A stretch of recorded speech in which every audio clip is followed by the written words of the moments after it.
ओम। ओम। वैशेषिक दर्शन के द्वितीय अध्याय के प्रथम आहनिक के 10 सूत्रों तक हम पढ़ चुके हैं। यहां तक हम में से कोई बात पूछना चाहें तो पूछ सकते हैं।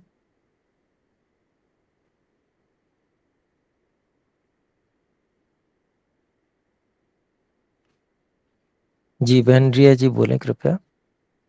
जी ओम नमस्ते गुरुजी। नमस्ते तो जी। गुरुजी ये जो सूत्र हमने पढ़े थे 8, 9 और 10 एक साथ अंतिम में, इसमें जो एक दो बातें वो स्पष्ट नहीं हो रही थी, मैं बताती हूँ। इस सूत्र में कह रहे हैं कि जो दृष्ट लिंग है, यानी प्रत्यक्ष है, और एक अदृष्ट है, ऐसा कह रहे हैं। और उसके उसी बात पर उन्होंने कहा था, जैसे चौथी पंक्ति में लिख रहे हैं, गुणश्च गुणिना साधयति यद आश्रितः स भवति, यानी गुण गुणी पर आश्रित होता है, यानी द्रव्य में आश्रित होगा, जिससे कि ये बात स्पष्ट हो रही है यहाँ पर कि जो पृथ्वी जल अग्नि। नहीं, इसका अर्थ ये हुआ गुणश्च गुणिनम साधयति। गुण जो है वो गुणी को सिद्ध करता है। किस गुण को सिद्ध, किस गुणी को सिद्ध करता है? यद आश्रितः स भवति, जिस गुणी पर वह आश्रित होता है वह गुण उसी गुणी को सिद्ध करता है, क्योंकि गुण का नहीं, गुणी का जो प्रत्यक्ष है वो गुणी से ही होता है।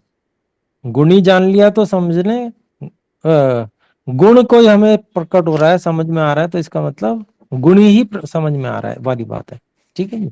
जी गुरुजी, स्पष्ट हो गई बात। तो इसी बात पे नीचे कह रहे हैं कि जो पृथ्वी जल अग्नि है, इसमें जो रूप रस गंध इत्यादि तो दृष्ट है ही, स्पर्श लिंग को भी दृष्ट ही कहा, अदृष्ट नहीं है। लेकिन फिर नीचे में कह रहे हैं छठी पंक्ति में अदृष्ट लिंग नहीं, वायु। इसमें अदृष्टम लिखा है, आपने लिंगम अदृष्टम अस्ति, आप समझे नहीं। अदृष्टम, यहाँ पर दृष्ट नहीं कहा, स्पर्श को दृष्ट नहीं कहा है, लेकिन स्पर्श भी वहां है।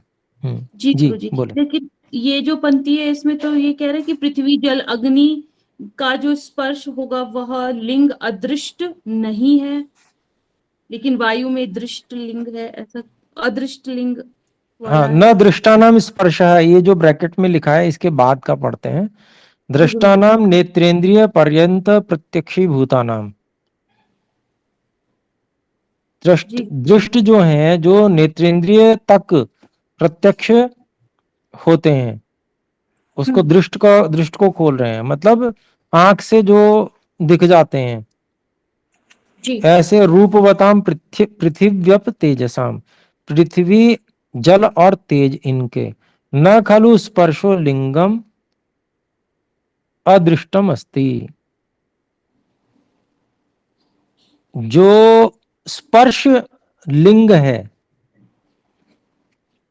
वह अदृष्ट नहीं। इसको ना को कहां जोड़ेंगे, इसको थोड़ा सा देखना पड़ेगा, 1 मिनट में बताता हूं। जी गुरुजी। स्पर्श लिंगम अदृष्टम अस्ति, तो स्पर्श लिंग जो है, जो अदृष्ट स्पर्श लिंग है, वह इनका नहीं है। ऐसे लेंगे, ना को यहां पर लेंगे, लिंग इनका जो स्पर्श लिंग है वो अदृष्ट नहीं है, ऐसा नहीं लेंगे, ना को इधर जोड़ लेंगे। जी जी गुरुजी। है तो देखिए, क्योंकि स्पर्श लिंग तो अदृष्ट ही होता है, वो कोई रूप वाला तो है नहीं, लेकिन उनमें जो स्पर्श लिंग है वह उनका अपना उस तरह का नहीं है, विशेष नहीं है, ये मतलब हुआ। जी गुरुजी। विशेष पृथ्वी जल और अग्नि का विशेष लिंग, वो स्पर्श जो अदृष्ट लिंग है वो नहीं है, ऐसा लेना पड़ेगा। विशेष शब्द का अध्यार कर लेंगे यहाँ पर। जी ठीक है। गुरुजी, जी गुरुजी, अभी स्पष्ट हो गई बात। रही इसलिए ये समझ नहीं आ रही थी कि एक जगह दृष्ट एक जगह दृष्ट, ऐसा अर्थ मैं कर रही थी। नहीं नहीं, धन्यवाद स्पर्श गुरुजी। तो अदृष्ट ही है, ये तो हमें पता ही है, तो हम उसी हिसाब से अर्थ करेंगे। जी गुरुजी। क्योंकि देखिए न शब्द का कहाँ पर हमको लगाना है वो देखना पड़ेगा ना, क्योंकि अगर हम गलत जगह पे लगा देंगे तो अर्थ भी गलत निकल आएगा। जी गुरुजी। इसलिए उसको सही जगह पे लगाएंगे, जिससे कि यहाँ पर जो कहना चाह रहे हैं, तो न दृष्टानाम स्पर्श हो, दृष्ट जो चीजें हैं उनका स्पर्श विशेष लिंग नहीं है, स्पर्श है उनमें, ऐसा नहीं है, मना नहीं कर रहे हैं स्पर्श नहीं है, लेकिन उनका विशेष लिंग नहीं है। तो यहाँ पर हम अध्याय कर लेंगे विशेष का। जी अभी ठीक है, आगे जी बढ़े। गुरुजी, स्पष्ट हो गई बात गुरुजी। धन्यवाद गुरुजी। गुरुजी अगली बात जो अंतिम में कह रहे हैं ना, ये विशेष टिप्पणी जो लिख रखी है, इसमें जो कह रहे हैं कि यह जो पृथ्वी आदि के स्पर्श से वायु का जो स्पर्श है वह भिन्न सिद्ध हो रहा है, ये बात पकड़ नहीं आ रही गुरुजी, अगर इसको एक बार फिर से बता देते तो। कहाँ पर से फिर से बोले, किस जगह पे है ये?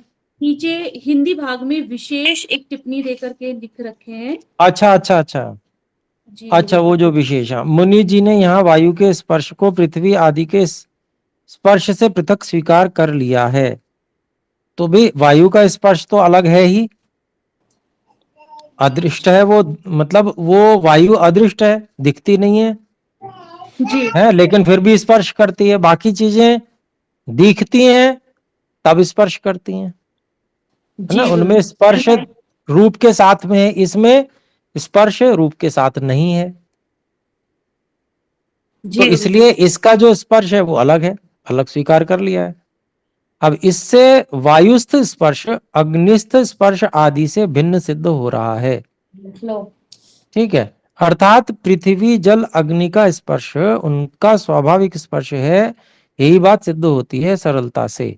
ये का इनका कहने का अभिप्राय ये है कि वायु जो है, जो इनके स्वाभाविक स्पर्श हैं उनको प्रकट करने में विशेष सहयोग करती है। वायु का स्पर्श जो है, जी गुरुजी। अपना इनका भी स्पर्श जो है वो स्वाभाविक स्पर्श भी इनमें है, जो कि बिना वायु के स्पर्श के द्वारा सहयोग के प्रकट नहीं हो सकता, ये मतलब है। अर्थात किसी चीज में कोई चीज बिल्कुल ही ना हो तो वो जिसको कहते हैं कि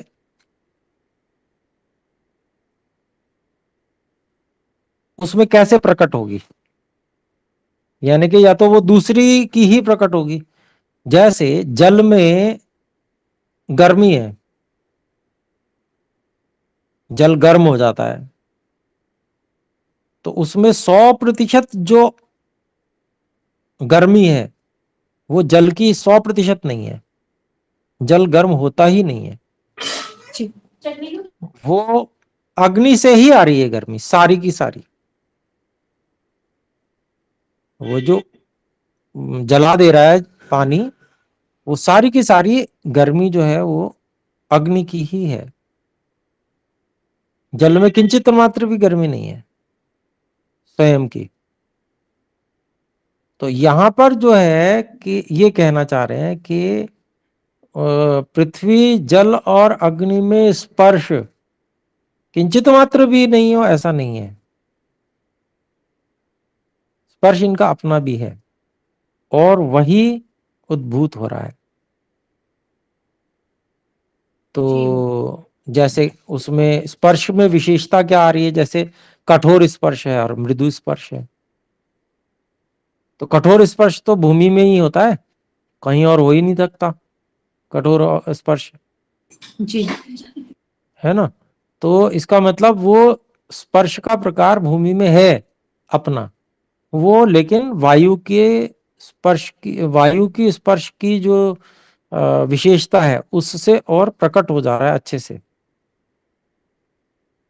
तो वायु का स्पर्श वहां पर बहुत अधिक मात्रा में, बहुत अच्छी तरीके से मूल जो परमाणु है जहां पर जो बना हुआ इसका पृथ्वी का है, वहां पर वायु का सहयोग है उसमें बहुत विशेष। जिससे वहां पर स्पर्श प्रकट हो रहा है, मिल रहा है, अच्छे से समझ में आ रहा है। ठीक जी है गुरु जी, जी गुरु जी, स्पष्ट हो गई बात गुरु जी, धन्यवाद। जी, धन्यवाद। तो ठीक है, इसके आगे हम बढ़ेंगे अब।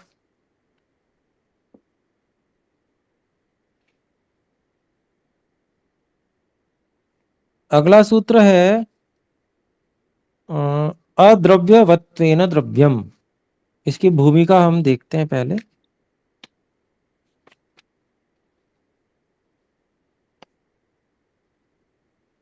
ननु केवलेन स्पर्शेन गुणेन वायुर्लक्ष्यते न च दृश्यते, तदेवं दृष्टेभ्यः पृथिव्यादिभ्यो भिन्नो अदृश्यः सन् किं प्रकारकं द्रव्यम् उच्यते तद आह। तो कहते हैं कि भाई क्यों जी, प्रश्न कर रहे हैं। केवलेन स्पर्शेन गुणेन, केवल स्पर्श गुण से वायु लक्ष्यते, वायु का लक्षण किया जाता है, वायु को पहचाना जाता है। न च दृश्यते, वो दिखती तो है नहीं। तद एवं दृष्टेभ्यः पृथिव्यादिभ्यः भिन्नः। तो वह यह जो वायु है, दिखने वाली जो पृथ्वी आदि वस्तुएं हैं उनसे अलग है। अदृश्य सन, वो अदृश्य होती हुई वायु किम प्रकारकम द्रव्यम, वो किस प्रकार का द्रव्य है, उसको कहा जाता है उच्यते। तद आह, उसको बताते हैं कि अद्रव्यवत्वेन द्रव्यम, अन्य द्रव्यों के सम्मिश्रण से रहित स्वरूप वाला जो यह अदृष्ट वायु द्रव्य है। तो इसका स्वरूप बता दिया। भाष्य पढ़ते हैं। अद्रव्यवत्वेन द्रव्यम पृथ्वी जलाग्नयो द्रव्यवन्तोऽन्य द्रव्य संसक्ताः सन्तो अनेक गुणवन्तः। तो पृथ्वी, जल और अग्नि ये द्रव्यवन्तः अन्य द्रव्य संसक्ताः सन्तः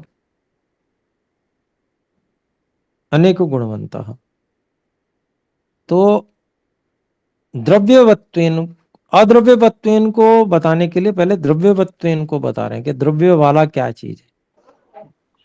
तो कहते हैं पृथ्वी जल अग्नयो द्रव्यवन्तः। पृथ्वी जल अग्नि ये हैं द्रव्य वाले, अर्थात अन्य द्रव्य संसक्ता, अन्य द्रव्यों से जुड़े हुए। संसक्ता संतः मतलब अन्य द्रव्यों से जुड़े हुए होते हुए अनेक गुणवंता, अनेक गुणों वाले हैं। तत्रापि खलु अन्य गुण संयुक्तः स्पर्शो गुणो लभ्यते। तो वहां भी मतलब पृथ्वी जल अग्नि वायु, नहीं, पृथ्वी जल अग्नि तीनों में भी अन्य गुण संयुक्त जो स्पर्श, अन्य गुणों से भी के साथ में स्पर्श गुण भी इसमें प्राप्त होता है। पृथ्वी खलु जल अग्नि वायु भी संपृक्ता सती गंध रस रूप स्पर्शवती। पृथ्वी जो है वह जल और अग्नि और वायु इन से युक्त होती हुई गंध, रस, रूप और स्पर्श वाली है पृथ्वी। फिर कहते हैं जलम तो अग्निवायुभ्याम युक्तम सद भवती रूप स्पर्शवत। तो जल जो होते हैं वो अग्नि वायु इन दोनों से युक्त होते हुए, युक्त होते हैं, युक्त होते हुए रूप रस स्पर्शवत, रूप रस और स्पर्शवान होता है ये जल अग्नि वायु से युक्त होते हुए। तो फिर आगे कहते हैं अग्निश्च वायुना संयुक्तः सन रूप स्पर्शवान। तो ऐसे ही जो अग्नि है वह वायु से संयुक्त होते हुए रूप और स्पर्श वाली है।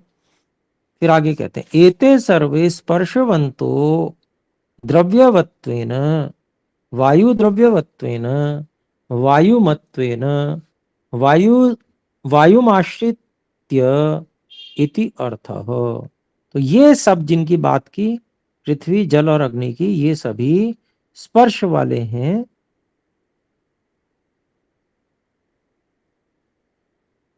स्पर्शवन्तः द्रव्यवत्वेन वायु द्रव्यवत्वेन, तो ये स्पर्श वाले हैं द्रव्य अर्थात वायु द्रव्य वाले होने के कारण से।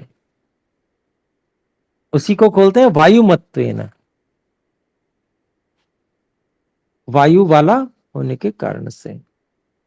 वायुम आश्रित्य इति अर्थात, मतलब वायु को का आश्रय लेकर वो स्पर्श वाले हैं, ऐसा समझना चाहिए। परंतु लेकिन वायु तो द्रव्यवान, लेकिन वायु तो क्या है? अद्रव्यवान, जो सूत्र में कहा है अद्रव्यवत्वेन, उसी को यहां कह दिया वायुस्तु अद्रव्यवान, अर्थात अन्य द्रव्यों के मिश्रण से वायु तो रहित है। पीछे जितनी चीजें बताई वो तो द्रव्यवान थे, क्योंकि अन्य द्रव्यों के मिश्रण से युक्त थे, लेकिन वायु तो अन्य द्रव्यों के मिश्रण से युक्त नहीं है, तो इसीलिए क्या वायुस्तु अद्रव्यवान ऐसा कहा। उसी को बोलते हैं पृथ्व्यादि वत न द्रव्यवान, पृथ्वी आदि के समान अन्य द्रव्यों से युक्त या अन्य द्रव्यों वाली वो वायु नहीं है, पृथ्वी आदि के समान। क्या कहते हैं? तेन अद्रव्यवत्वेन स्वाश्रयत्वेन स्पर्शवान, इस कारण से अन्य द्रव्यों के मिश्रण से रहित होने से, अद्रव्यवत्वेन स्वाश्रयत्वेन अपने आश्रय से रहने से वायु जो है वो स्पर्शवान है, स्पर्श वाली है। स्पर्श गुणवान वायु द्रव्यम, मतलब जो वायु द्रव्य है वो स्पर्श गुण वाला है, अन्य किसी की सहायता की अपेक्षा रहित। अब अद्रव्यवत्वेन से मतलब हुआ। फिर आगे कहते हैं गुणश्च द्रव्यम न व्यभिचरति, और गुण जो है वो द्रव्य को नहीं छोड़ता कभी भी।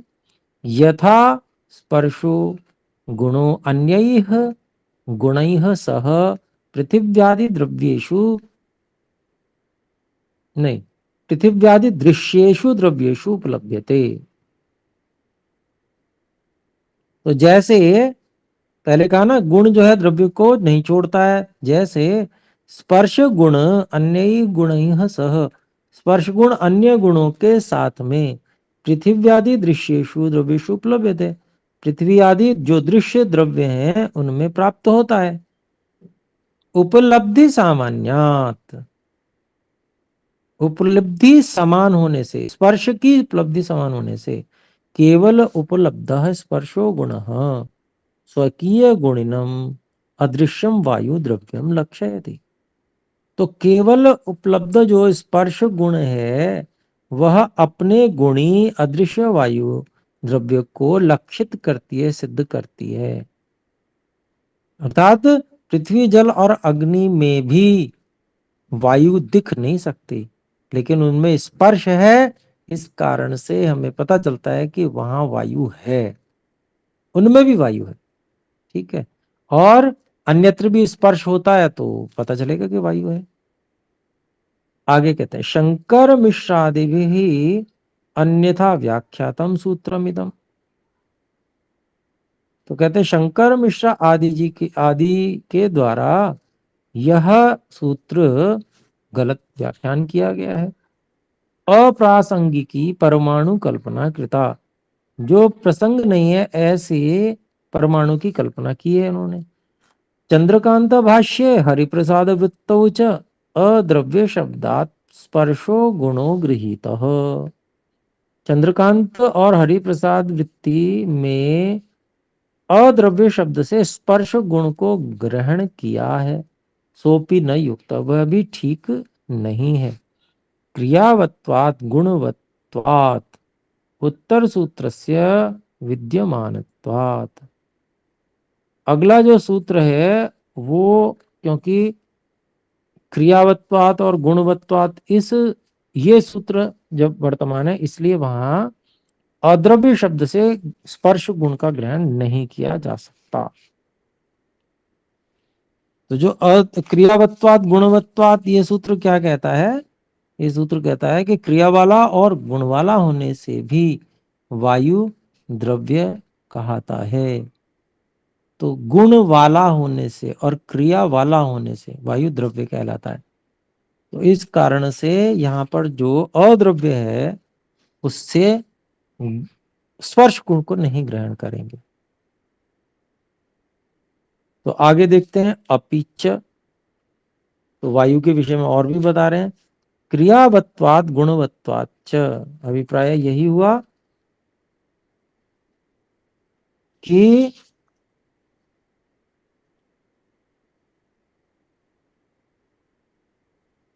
क्रियावत्वात् मतलब क्रिया वाला होने से, और गुणवत्वात् और गुण वाला भी होने से वायु द्रव्य कहलाता है, जिसके आश्रित गुण रहते हैं और कर्म भी होते हैं।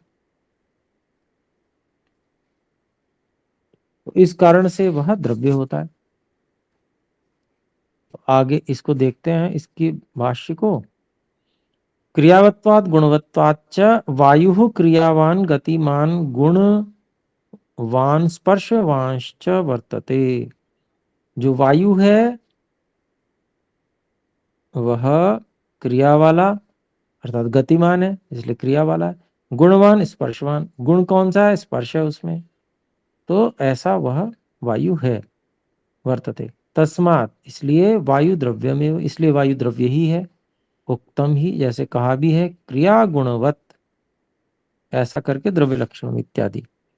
क्रिया गुणवत समवायी कारणम इति द्रव्य लक्षणम।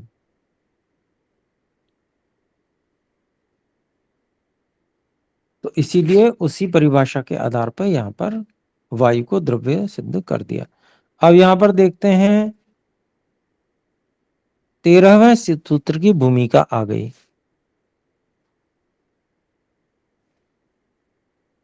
तो 13वें सूत्र की भूमिका पढ़ते हैं। ननु भवतु स्पर्शेन गुणेन गुणवान गति क्रियाया क्रियावान, गति क्रियाया क्रियावान वायु द्रव्यम। तो ठीक है भाई, मान लिया स्पर्श गुण वाला होने से गुण वाला है, स्पर्श गुण से गुण वाला है, और गति क्रिया से क्रिया वाला है वायु, इसलिए वो द्रव्य है, मान लिया। यदा स्पर्शो गात्रैर अनुभूयते यदा वा पर्ण शाखासु गति क्रिया उपलभ्यते तदा वायोर वर्तमानत्वम। परंतु यदा न गात्रे स्पर्शः प्रतीयते न पर्ण शाखासु गति क्रिया लक्ष्यते तदा वायोर न वर्तमानत्वम इति, वायोर न वर्तमानत्वम इति। तो कहते हैं, देखिए क्या बात कह रहे हैं कि भाई देखिए, चलो गुण वाला होने से और क्रिया वाला होने से वायु द्रव्य है, तो द्रव्य की उपस्थिति अगर ये गुण हमें दिखते हैं तब हम मान लेंगे, नहीं है तो नहीं। इसी को कह रहे हैं यदा स्पर्श हो गात्रे अनुभूयते, जब हमारे अपने अंगों पर वायु का स्पर्श अनुभव हो। यदा वह पर्ण शाखासु गति क्रिया उपलब्ध है, या हमें पत्तों और शाखाओं में गति दिखे, हिल रही हैं, तदा वायु वर्तमान, तब वायु की वर्तमानता मान लेंगे।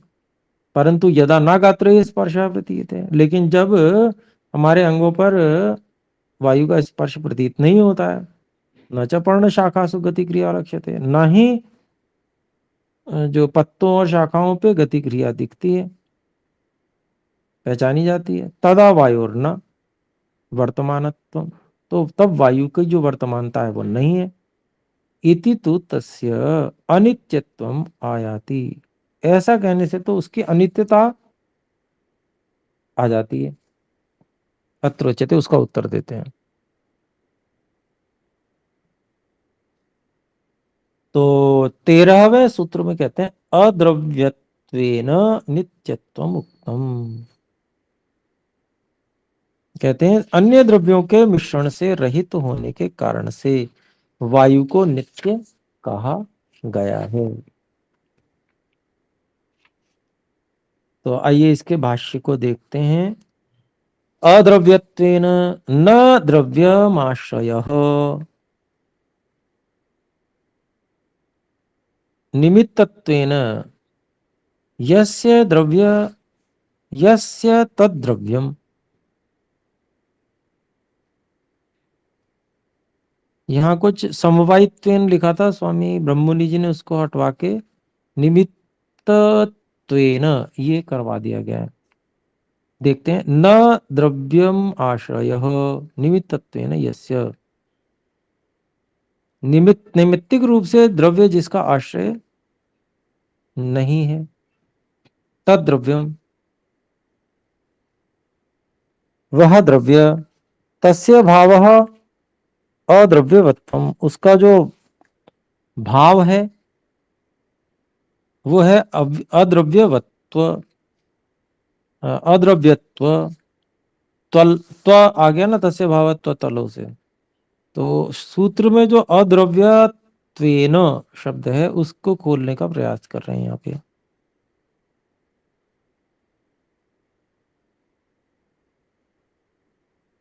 अर्थात निमित्त रूप से,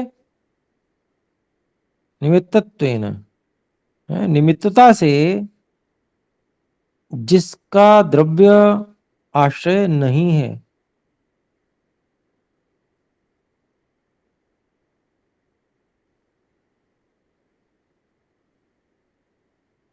वह द्रव्य और उसका भाव अद्रव्यत्वम। फिर आगे कहते हैं तेन अद्रव्यत्वेन, अब उसमें तृतीय विभक्ति एक वचन लगेगा तो वो बन जाएगा अद्रव्यत्वेन। तो अद्रव्यत्वेन को खोल रहे हैं अन्य द्रव्य मिश्रण राहित्येन। अद्रव्यत्वेन का मतलब क्या हुआ? अन्य द्रव्यों के मिश्रण से रहित होने के कारण से, ये अर्थ हुआ। नित्यत्वम उक्तम, इसको खोलते हैं वायोर नित्यत्वम उक्तम, वायु की नित्यता कही गई है। वेदितव्यम इति अर्थ, ऐसा जानना चाहिए, अभिप्राय यह है।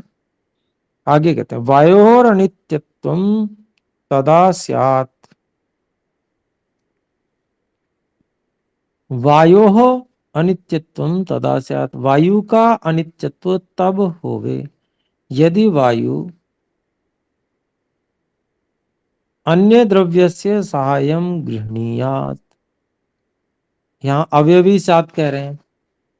देखिए वायु तो अवयवी तो है ही, जब उसमें बहुत सारे अवयव हैं, अवयवों से मिलकर ही बनी हुई है। तो यहाँ पर ये जो गलत है उसको काट के उसको जो सूत्र में हेतु दिया हुआ है वही यहाँ पर हम मान रहे हैं कि भाई अन्य द्रव्यों के सहायता यदि ग्रहण करे तो वो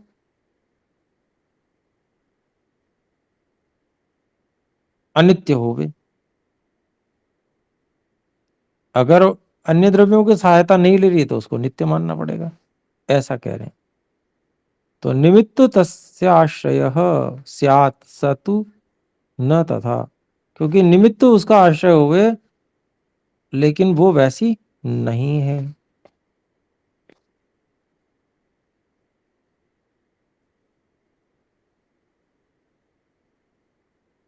फिर आगे कहते किंतु वायोश्चल धर्मवत्वात्, वायु के चलन धर्म वाला होने से, वाति इति वायु इति, अर्थात जो बहती है वो वायु है, ऐसा इति समाख्यानात्, ऐसी संज्ञा उसकी की जाने से, ऐसा नाम रखा जाने से, कदाचित न तस्य गतेर अभावः, कभी उसकी गति का अभाव नहीं होता, परंतु बल्कि तीव्रत्व मंदत्व भेदात, तीव्रता और मंदता के भेद से, तद गते है द्वैविध्यम, उसकी गति की द्विविधता है, दो प्रकार से गति करती है वो, एक बहुत मंद भी बहती है और एक बहुत तीव्र भी बहती है। तस्मात् सर्वत्रापि मंद गति मांस्तु सर्वदा वाति ही, इसलिए हर जगह मंद गति वाली होते हुए तो हमेशा वो बहती ही है वायु, वाति ही। नो चेद वायुमंतरेण प्राणिनो म्रियेरन, अगर ऐसा ना हो तो वायु के बिना जो प्राणी है वो मर जावे। एवं तस्य नित्यत्वे न क्षति, इस प्रकार से उसके नित्यत्व में कोई हानि नहीं है। तो जैसे मान लीजिए ना, अन्य द्रव्य के मिश्रण से रहित है, इस कारण से उसका नित्यत्व कहा है। तो क्या अभिप्राय हुआ कि जैसे पृथ्वी है, अगर पृथ्वी में से वायु को हटा लें तो फिर वहां पर स्पर्श गृहीत नहीं हो पाएगा। वैसे यूं ये एक जिसको कहते हैं ना, थोड़ी क्लिष्ट कल्पना है, लेकिन क्योंकि वायु की सहायता से वहां स्पर्श प्रादुर्भूत हो रहा है, इसलिए वो अनित्य है। अगर वायु हट जाए तो फिर वहां पर वो स्वरूप पृथ्वी का नहीं रह जाएगा जो वास्तव में अभी है, इसलिए वो अनित्य है। लेकिन वायु में किसी अन्य द्रव्य की सहायता नहीं है, इसलिए नित्य है। ऐसा कि इसमें से भाई देखिए, जैसे उदाहरण लेते हैं ना कि कई पार्टी मिलके समर्थन देकर और सरकार बनाती हैं, तो एक पार्टी अगर उसमें से समर्थन वापस ले ले तो वो सरकार क्या होगी, गिर जाएगी, फिर वो सरकार रही ही नहीं, सरकार क्या हो गई, अनित्य हो गई। और एक ही पार्टी पूरी सरकार बनाती है तो अब वो पूरे 5 साल चलेगी, तो वो नित्य हो गई। मतलब उस दृष्टि से कहेंगे कि 5 साल के लिए 5 साल की नित्यता मानते हैं अगर, तो ठीक इसी तरह से एक सृष्टि पर्यंत नित्यता मानते हैं इसकी, वायु की। तो उस रूप में कि जैसे हम कहते हैं ना कि प्रलय होती है, तो प्रलय भाई कहाँ तक होती है, तो जो सृष्टि के अंतर्गत प्रलय होती है तो वायु से ऊपर नहीं जाती वो, या तो जल प्रलय होगी या अग्नि प्रलय होगी। अगर जो अवांतर प्रलय यानी कि सृष्टि के बीच में जो छोटी छोटी प्रलय, छोटे छोटे दुर्घटनाएं और ऐसी होती हैं, या कोई बहुत बड़ी भी हो जाए, तो अग्नि तक समाप्त होगा 4 अरब 32 करोड़ वर्षों के बीच में, इससे आगे नहीं जाएगा।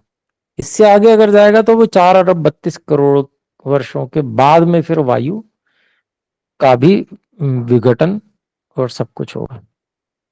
तो अभिप्राय यहाँ पर अद्रव्यत्वेन नित्यत्वम उक्तम, यानी कि उसमें कुछ मिला हुआ नहीं है। बाकी में तो मिला हुआ है, उसमें से हटा लोगे तो वो गायब हो जाएगी चीज, ये अभिप्राय। तो आगे बढ़ते हैं। वायोर नानात्वम उच्यते, वायु की विविधता कही जाती है।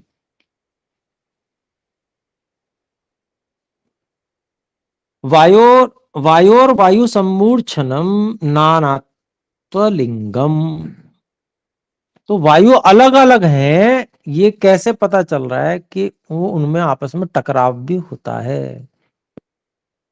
तो कहते हैं वायोः वायु सम्मूर्छनम नानात्व लिंगम। कहते हैं कि भाई वायु, एक वायु दूसरी वायु से, एक वायु का दूसरी वायु से टकराना, ये वायु के अनेक होने में प्रमाण है। भाई अगर एक ही हो तो वो टकरा ही नहीं सकती, अगर एक से अधिक वायु होंगी तभी वो टकरा सकती हैं। तो इसलिए ये बात कही जा रही है। तो आइए देखते हैं भाष्य छोटा सा। वायो नानात्व लिंगम को खोलते हैं। वायोर विविधत्वे लिंगम अस्ति, वायु के विविध विविध होने में, अलग अलग होने में ये प्रमाण है, पहचान इसकी ये है क्या, वायुनाम संहत्य वृत्ताकारेण भ्रमणम, वायु के टकराकर गोल गोल घूमना। अर्थात दो चीजें, जैसे मान लीजिए एक कार है तो दूसरी कार से टकराएगी तो ऐसे घूम जाती हैं एकदम से, ऐसा आपने कभी देखा भी हो कहीं पर, कोई चीज दो चीज टकराएंगी तो घूम जाती हैं, ऐसे वायु भी टकराकर गोल गोल घूम जाती है। तो ऐसे जो है चक्रवात जिसे कहते हैं वो हम देखते ही हैं।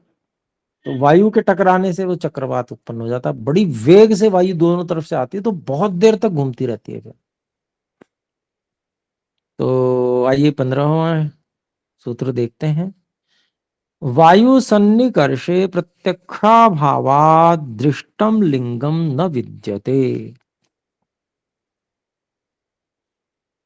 अभिप्राय हुआ वायु का त्वचा इंद्रिय के साथ सन्निकर्ष होने पर आंख से प्रत्यक्ष न होने से वायु का कोई नेत्र दृष्ट प्रत्यक्ष लक्षण नहीं है।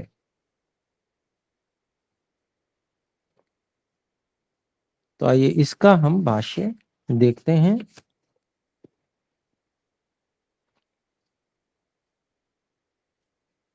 वायु सन्निकर्षे यद्यपि त्वग इंद्रियेण वायु सन्निकर्षो भवति, हालांकि जो हमारी त्वचा इंद्रिय है उससे वायु छूती है, उसका सन्निकर्ष होता है, परंतु तत्र लेकिन इस विषय में प्रत्यक्षाभावात् नेत्रेंद्रियेण प्रत्यक्षस्य अभावो अस्ति। आंख से दिखने का प्रत्यक्ष वाला, आंख से दिखने वाले प्रत्यक्ष का अभाव है। अतः तत्र दृष्टम लिंगम न विद्यते। खोलते हैं, नेत्र दृष्टम लिंगम, इसलिए इस विषय में नेत्र दृष्ट जो पहचान है, लक्षण है, वायु हो वायु सिद्धो वा, वायु के होने में या वायु को सिद्ध करने में न विद्यते, नहीं है।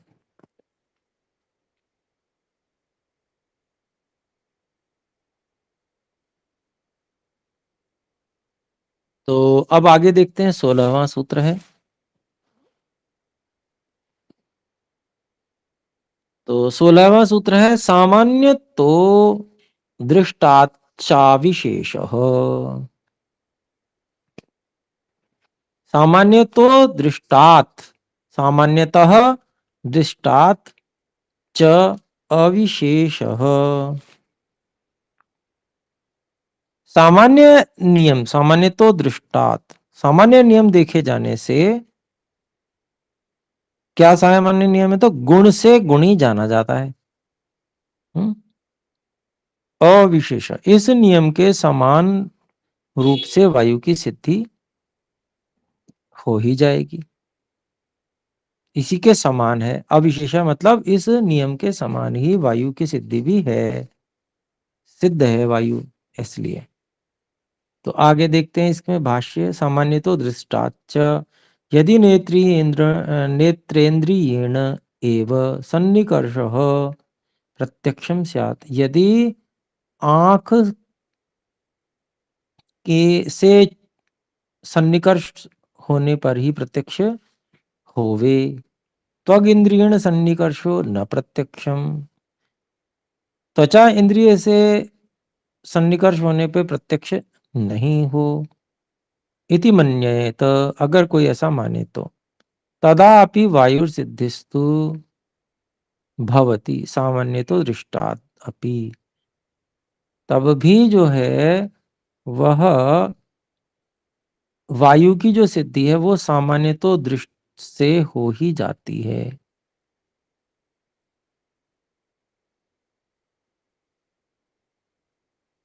तो भाई सामान्य तो दृष्टि क्या है, वो एक नियम होता है, वो जो सब जगह लागू होता है। तो वो नियम क्या है, वो यही है कि गुण से गुणी का साक्षात्कार होता है, गुण से गुणी जाना जाता है। तो छूके जा रही है तो बस गुणी का साक्षात्कार हो गया इस रूप में भी। तो आगे कहते त्वग इंद्रिय यह खलु स्पर्शो गुण सन्निकृष्यते। तो कहते हैं कि भाई त्वचा इंद्रिय में से जो स्पर्श गुण जुड़ता है, पता चलता है, तस्य गुणस्य गुणिना द्रव्येण भाव्यमेव, उस गुण के गुणी द्रव्य को होना ही चाहिए, गुण का गुणी तो चाहिए ही चाहिए। अच्छा, इसके बाद में ये यद्वा से लेकर दृष्टात तक ये पूरा एक ही वाक्य है, लंबा कॉमा तक है। तो यहां तक बिल्कुल इसको कटवा दिया गया है। पढ़ लेते हैं फिर भी। यद्वा पार्थिवम आप्यम तेजसम दृश्यम वस्तु, या ऐसे कहें कि पार्थिव और जल और तेजस ये दृश्य वस्तु हैं, स्पर्श गुणवत्तया न दृष्टि पथम आगच्छति। स्पर्श की स्पर्श वाले होने से न दृष्टिपदम आगच्छति, मतलब दिखते नहीं है। स्पर्श वाले होने से दिखते नहीं है, तो इसलिए ही कटवा दिया। ये थोड़ी विचित्र सी बात लिख दी स्वामी जी ने, स्वामी ब्रह्ममुनि जी ने। तो आगे इसीलिए यतो नेत्राभ्याम न पार्थिव आदिकस्य स्पर्शो गृह्यते परंतु तत्रत्यः स्पर्श त्वचा तु सन्निकृष्यते ही, कि भी आंखों से जो है पार्थिव आदि द्रव्य के स्पर्श तो गृहीत होते नहीं है, लेकिन वहां पर जो स्पर्श है वो त्वचा से सन्निकृष्ट तो होता ही है। तदासा स्पर्शो गुण पृथिव्यापस तेजसा नाम न भवन, तब वो स्पर्श गुण जो है वो पृथ्वी जल अग्नि इनका ना होता हुआ तेभ्यो अन्य से द्रव्य से लिंगम इति, उससे भिन्न द्रव्य का है ऐसा प्रमाण, ऐसा पहचान जानी जाती, गम्यते। गुण से गुणिना भाव्यम न गुणो गुणी न अंतरेण भवति इति, गुण के गुणी को होना ही चाहिए, गुण के बिना गुणी कभी नहीं होता। सामान्य तो दृष्टा, इस सामान्य तो दृष्ट से। तो यहां पर जो है बात जो है एक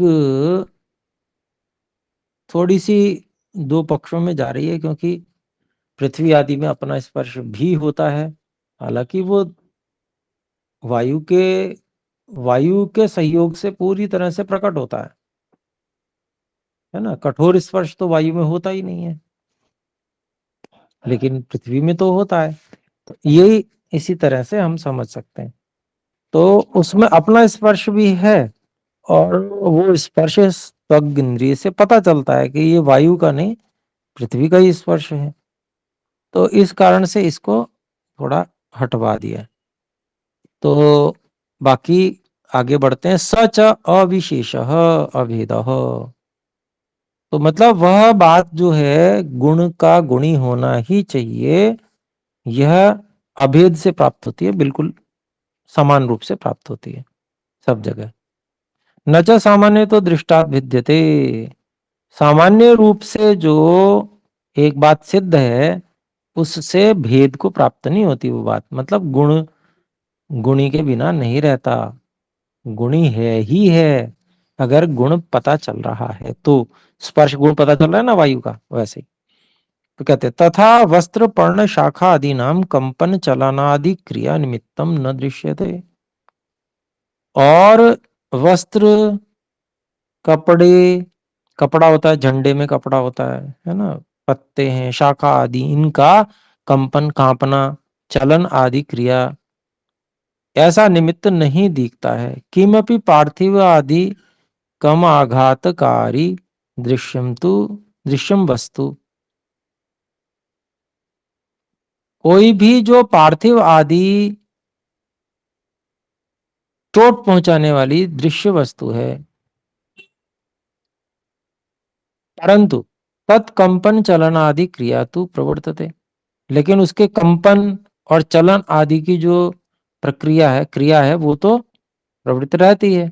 पुनस्तत्कंपन प्रचलन आदि क्रियाया प्रवर्तकेन तु भवितव्यम एव, तो उसके उसमें जो पार्थिव चीज है, जैसे झंडा है ना, पत्ता है, ये सब पार्थिव चीजें हैं। तो इनके चलने आदि की क्रिया, यानी कि हिलने डुलने की क्रिया का प्रवर्तक, इनको हिलाने के लिए कुछ बल है ना, वो तो होना ही चाहिए।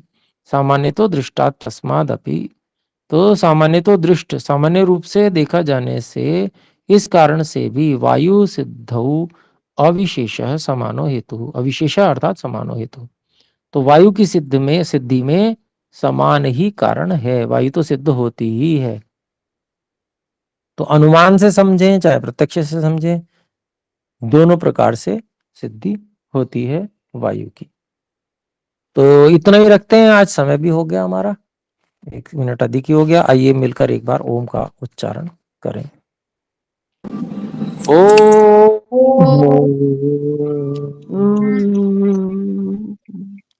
सर्वेभ्यो नमः। सभी को सादर नमस्ते गुरु जी। नमस्ते।